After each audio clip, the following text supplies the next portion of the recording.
This fall, the brightest minds in finance will flock to Florida for a weekend that will change your life, with insights from the brightest stars in the financial universe and an event that will bring them all together. Presenting the first annual T3 Live Finance Festival at the Mayfair Hotel and Spa in Coconut Grove, Florida, for a weekend you'll never forget and memories that will last a lifetime. The Finance Festival, a Todd Harrison production, brought to you by T3 Live and TradeStation. A portion of the proceeds to benefit the Ruby Peck Foundation for Children's Education and the Crohn's and Colitis Foundation of America. Friday, November 6th to Sunday, November 8th, 2015. Bring your spouse, tell your friends, make some noise, and take charge of your financial future. It's gonna be nuts. Space is limited, so act fast.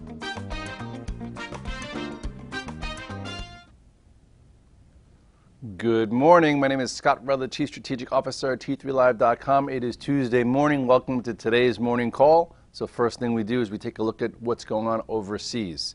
In Asia, you're having a decent session to the upside. The Shanghai that hasn't been in the news has been slowly grinding back into bigger resistance. I think the Shanghai was up 1.1% almost, or at weekly highs. You look here at the chart of the ASHR, you talk about whether China's been a tailwind or a headwind. Well, here is a trend to start the year. Okay, very nice trend above the 8 and 21-day moving average. Here is basically when it broke below, did a bit of a breakout failure, crossed below the 8 and 21-day, it turned lower, and then boom. Okay, the recent little pattern here was this ascending channel, or ascending, a wedge-type lower triangle. Same thing you had here, but this one got resolved to the downside, and this one to the upside. So now the question is, you want to draw a line or an intermediate trend, what's going to happen here when it goes into the 200-day? So this will be a spot that, could be interesting. If you had it long in the hole, you trim into, but then if this were to clear, there's a whole nother area of resistance that it could come test, come year end a little bit closer to 3,900. As far as Europe, it's off small. We've been looking at the HEDJ as a way to be involved there. This too, first quarter, big trend, that wound up giving you a bit of a head and shoulders pattern here that wound up breaking to the downside. Okay, and then from there, it's been very volatile. This looks kind of like our markets where you had the August low, the double bottom, had a gap up to trade against, and now it's getting very, very tight. So right here, it seems as though, if it wants to go, you could be long the HEDJ. I'm long a little bit versus this support here, which is about 57.34. So give yourself $1 risk for what could be a decent breakout type trade. Maybe not today, but in in the sessions ahead to take you back to test the 200-day, which is a little bit closer to 59. So that would be a nice trade for those wanting to get involved in this lower level. As far as the S&P, you go to the SPX, and you'll see that just stair-stepping higher. Very quiet market. The VIX has been crushed. You had your low in August, and then, everyone talking about the double bottom, which we had with the red dog reversal entry here, another red dog reversal entry. The day the jobs report disappointed, but they bought the market, and it cleared this pivot with authority. After this, lots of different ways to skin a cat or a bear. Hate to say that way. But anyway, this was prior resistance. Okay, this time it didn't do a breakout failure. It went through, retested, and now this is where we are. So a lot of people are thinking we're going to stall out and sell off now that we reached back into the resistance zone, which you have a few of them here. So the resistance zone goes all the way up to about 2,070.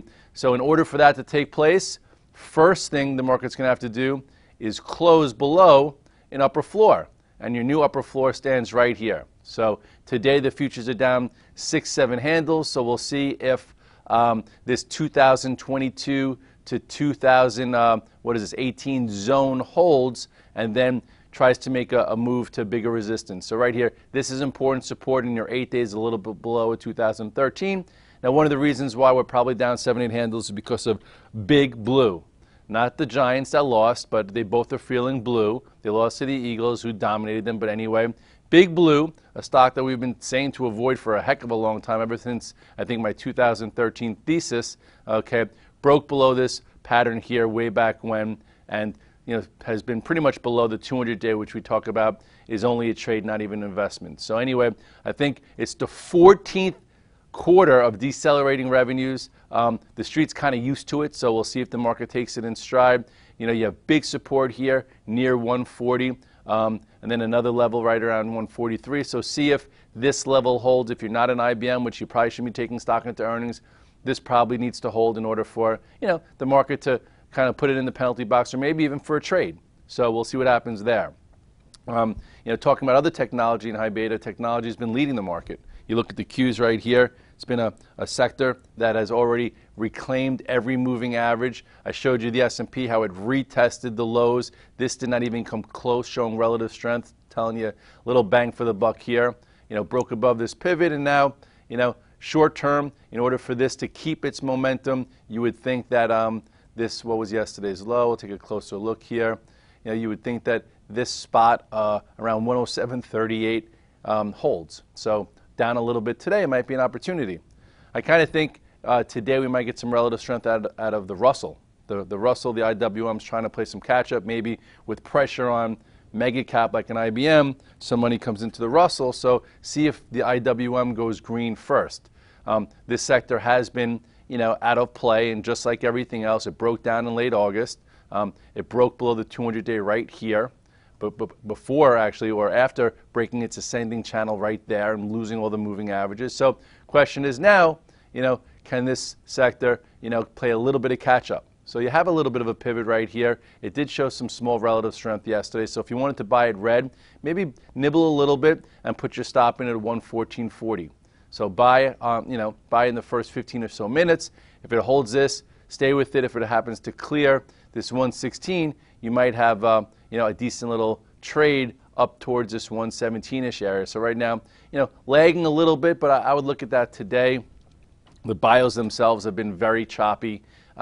Lots of trades. It seems like it's out of the danger zone as of now. I would say the IBBs need to hold this spot right here, which it's above this 307, 308, to have the potential to continue higher. This is the really, really important support. So right now we're in the upper end of it. So if it could hold around here, maybe there's another type of move to the upside, but buying strength here has been tough.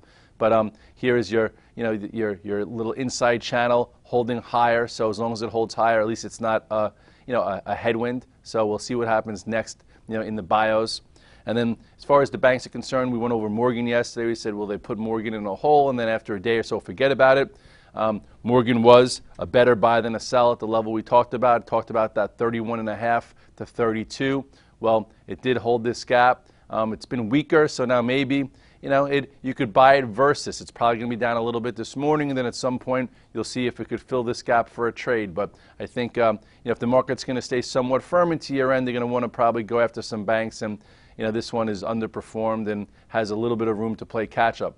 I figured it wouldn't be a Goldman Sachs type of reversal. That was a huge reversal, but maybe something. So at this point, you look at even Goldman Sachs. Goldman Sachs is giving you a nice little floor above this 183.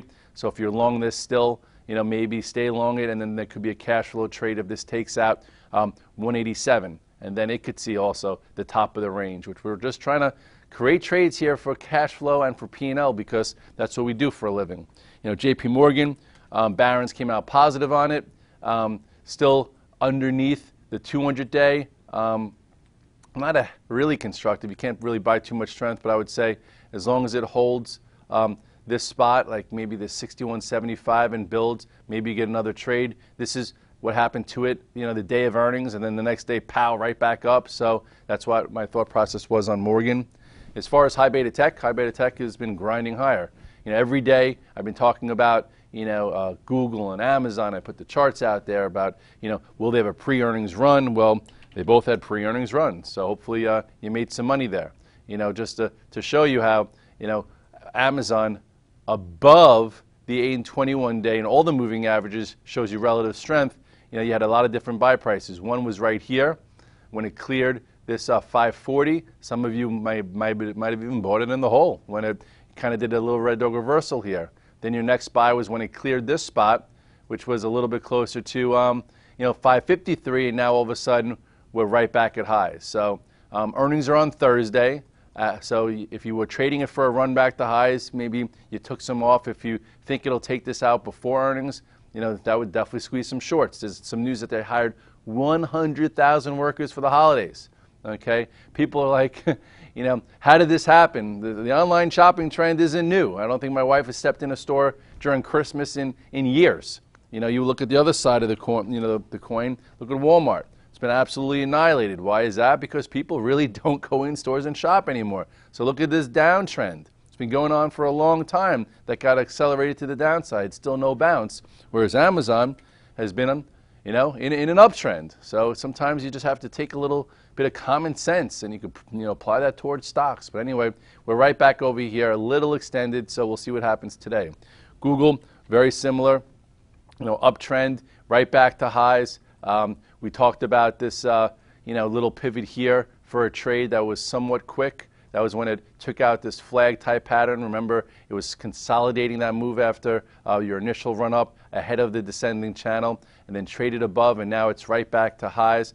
I don't know if it's going to be taking out 700 with authority before earnings, but it's right here coming into earnings, and it's above every moving average. Much better to be, long this thing than short. Netflix was a different story. It missed or had a very mixed report. At first, they put it in the penalty box while they ran all the other high beta names, and now Netflix had its first potential up day. So, I think that there might be, if they want to ignore what happened during earnings, this is your pivot. Some guys got long on this little turn here. This was at 98.41. I did, buy a little bit because I knew that if it gets into this gap, I'll probably be buying it for a gap fill. So I'm long a little bit. We'll see if it can go green and above 103.62. Your gap resistance is 104.88, and then it gets filled here. If it can't get into this gap and fill that and turns lower, we talked about this being, big support, which it didn't get down to. They were, ahead of it yesterday. One stock that I'm going to kind of be focusing on that has been out of play, and every now and then my little trading voice tells me to look somewhere. It's not from my just gut. I don't make it out of thin air. It's from 15 years of trading and kind of knowing how the market works. And it may not happen. It may happen. This Apple that has been out of play doesn't have earnings for another, not even next week, for I think 2 weeks.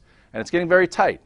So you have this wedge right here, and it's coming into an apex. So, it could break lower. Okay, it could break below this 110.11. But gun to head, if I were to make a call, I think it tries to break above this 112 and maybe do a little bit of a move to the upside before earnings. So I am long Apple from yesterday. I'm hoping it can go red to green, and if it could break out above this 112 with authority, maybe you get a little bit of a swing trade back towards resistance here. And if the market wants to move up, they could use this as a vehicle. As of right now, it has been weaker. It's below all the moving averages. Just looking at it to see, anticipating what might happen. There was some news about Apple TV today, some news about Apple in the car, et cetera, et cetera. So if they wanted to, attach a headline to why Apple went up, maybe it goes green and shows relative strength today. So it will be something that I'll take a look at. As far as social media, Facebook's been in fuego. Back at year-to-date highs. If you've been long this thing since my little video with Kramer back at 25, saying it can go back to 45 before trading it every single day, almost since for the last year, you've done very well, especially from the long side. You look at the chart, right back to year-to-date highs. The question is, will it break above and hit 100 before earnings? It could happen. Your last momentum buy was right here. Your last buy in the hole with the red dog reversal was right there. And now it's right at the tip. So it's off a little bit today. So if it can go green and trade above yesterday's high of 98.57, this is your pivot here. That's 99.24. It's right there. And Jeffrey's up their target to 130. So if it's going to get to 130, which I don't think it's going to happen, but maybe in a year or so, it's got to get through this price point first. But ultimately, it's been much better. Twitter didn't have enough power to break above 30.50 yesterday. Doesn't mean it's game over. It just means that, just had a decent move. It might need to digest. So with that being said, here is your resistance. I am still long it. I will give it a few sessions. I think, for me, I'd love to see it hold above this spot. Okay, even higher than that, to tell you the truth. I'd like to see this hold 30. Hold 30 for a session or so, and then maybe we got a chance for it to break above 31.50 and give you that little move up to 34.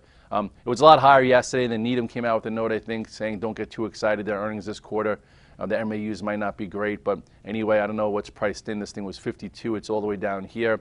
Some guys are starting to accumulate it. I think that it's worth a try. We'll see. Yesterday, for the first time in a while, I put some of those travel stocks on.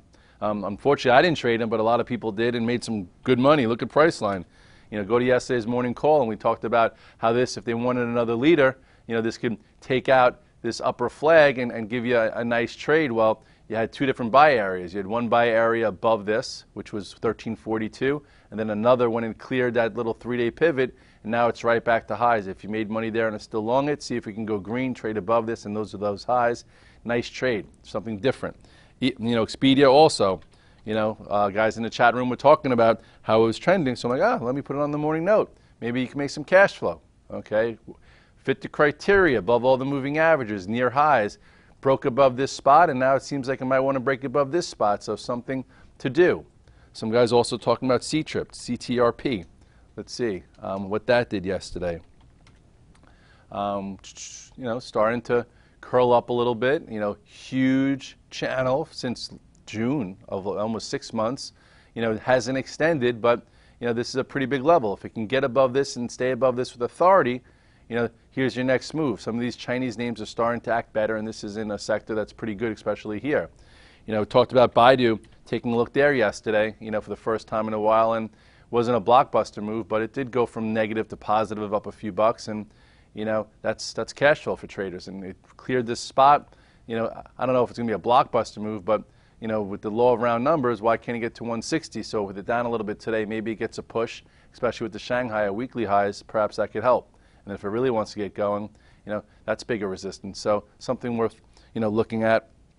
And lastly, oil has been kind of leaking. It hasn't been in play. It hasn't been rallying, but hasn't fallen apart. It is lower this morning. If you take a look at the USO, you'll see that I don't think it becomes a headwind until or if it were to break the lower end of the support. Okay, so here's that. That's 1420. You do have a spot right here, which is, what is that, 1463, below 1463. You might hear about it below 1420. Then all of a sudden, some of the headwinds from oil could be coming back. It did do somewhat of a breakout failure or just wasn't ready. It's back in the zone, so you have to watch the lower support. And if you're looking at the XLE and some energy names to see whether they potentially could have another move, I would think the XLE will have to hold the 67 area. So maybe today you look at the XLE.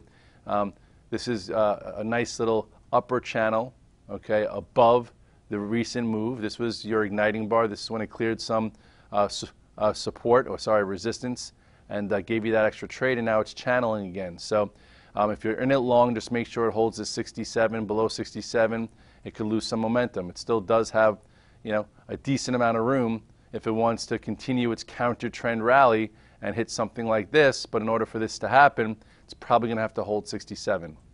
Lastly, gold lost a little shine. Well, not that much, but anyway, you look at the chart of the GLD, and you'll see that it's it's come in a little bit. Okay, not the end of the world. Okay, it can't go up every day, but it did fill this gap, and you have now this is your pivot low. So that's 111.89. If you were to get like a red dog reversal here, perhaps that could be a new entry if you sold some strength. But it should hold around here. Otherwise, people are going to start to lose interest again. I guess this is your line in the sand, which is around 110. It's kind of where it broke above. So, you would have thought that they would keep the momentum really intact, but it is the metals, and the metals have been in downtrends for a very long time. Just look at these downtrends. This one hasn't been tested in ages. This one, didn't even get up here. So this micro one was the one that it just did.